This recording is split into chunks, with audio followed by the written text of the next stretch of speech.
So, hi guys! Kakarating lang namin from the school. So, ngayon ay magluluto tayo. Gabi na. So, kailangan na nating magluto. Magluto ako ng lawoy ng kulay. Actually, dili na siya lawoy kaya ako nag-isahon ang mga panakot. Magluto tayo guys. Nagabian kami sa school.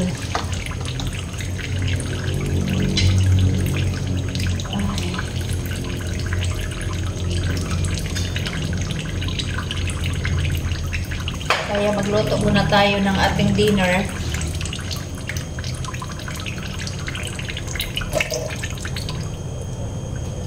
So, igisa na ito tanan lamas.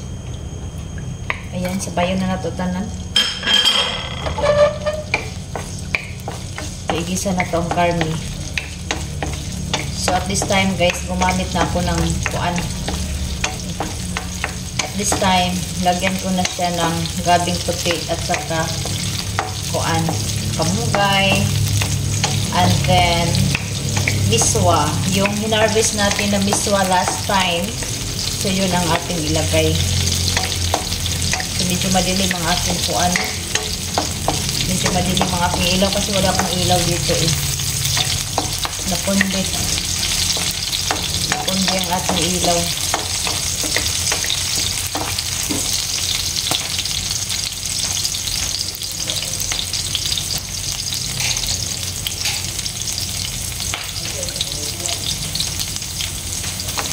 So, igisa-gisa lang natin. Ito palang oil na ginamit ko.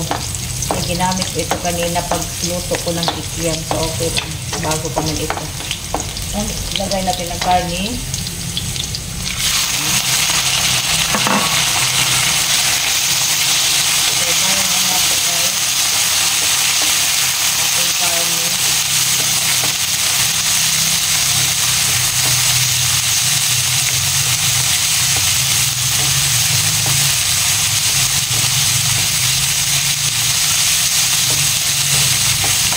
Maya-maya ay magbutang tayo ng mga seasoning.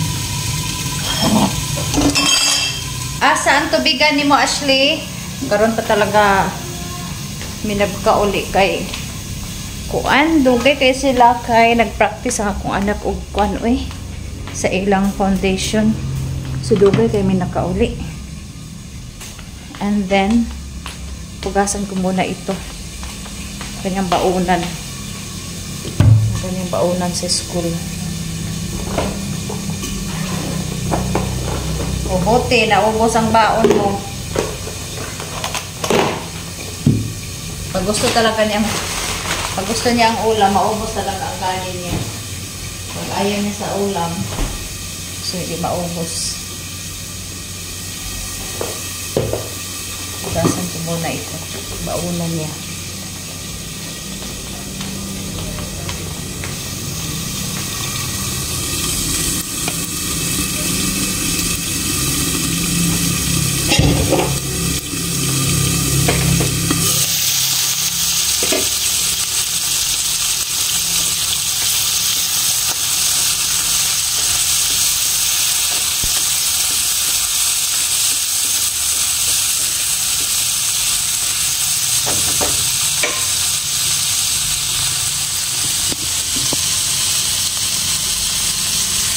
So, maglagay tayo guys ng konting oyster oil. Nagdamihan na noon. Aray ko, oyster sauce. And then, maglagay tayo ng liquid seasoning. Yan.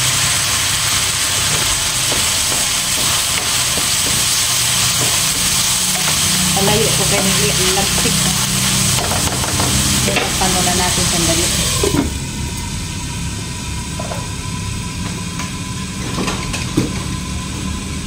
So, madali ang luto ito guys kay gabi na. And then maglagay ako ng paminta.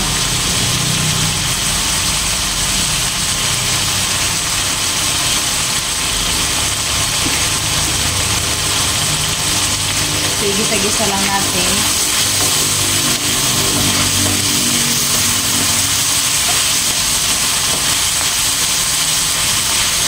Tapos, igisa ko muna itong gabi. Ay, medyo matagal ito maluto. Mamaya na itong siklot. Madali lang ito maluto, guys. Igisa ko muna ang gabi. My own version of Bisayang gulay. Bisayang gulay na gigisa. Kailangan ko igisa kasi sa gulan ako o baboy. Gumula.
Hugasan ko sa gulay na balunan sa naman.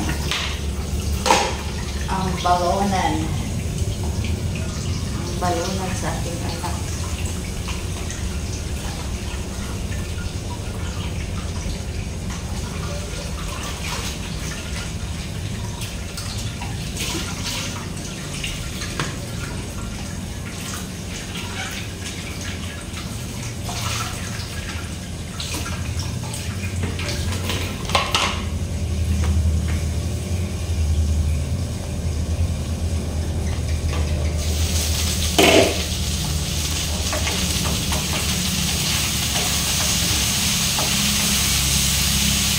So, ilagay na natin ang sikwa. And then, dahon. So, ang sikwa na ito, guys, ay yung hinarvest ko nung unang araw ba yun o kahapon? Kahapon yata. Oo, yung kahapon. So, ayan, guys. Isa ko muna. Tapos, maglagay tayo ng asin.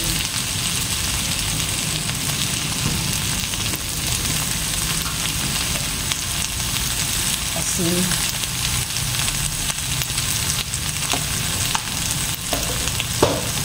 And then, okay.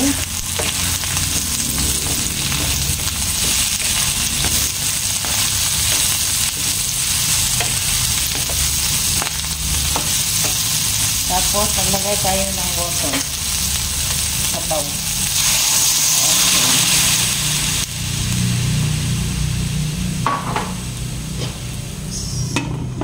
Mamaya na yan ang ating malunggay.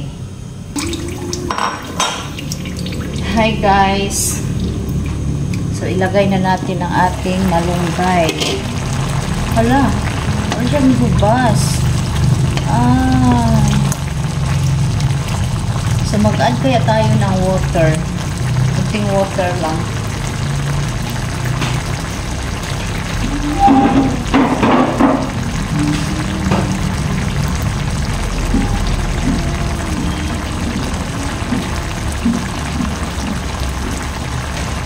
So mag-add tayo ng kunting mainit na tubig ang ilagay ko kasi absorb ang tubig niya.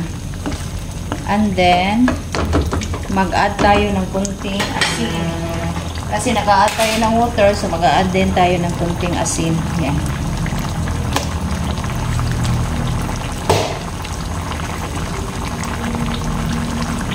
So ayan guys.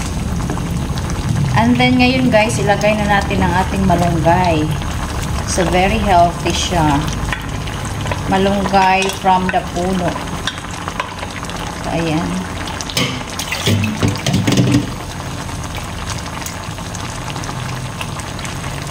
So, very creamy siya guys kasi dahil sa gabi. Actually, hindi man ito gabi. Yung karlang na puti ba? Sa Bisaya, karlang na puti. So, ito guys. Yan. So, lutuin na lang natin ang ating malunggay. And then, ayan na, ready to eat. Ready to eat na sa ating dinner. Ang ating malunggay. Diba, may sikwan na tayo. Patola ba yung Tagalog? And then, malunggay. Kunti lang ang sabaw ko dito para di siya para di siya aray ko. Para dili siya plus ay sarap siya kaya actually.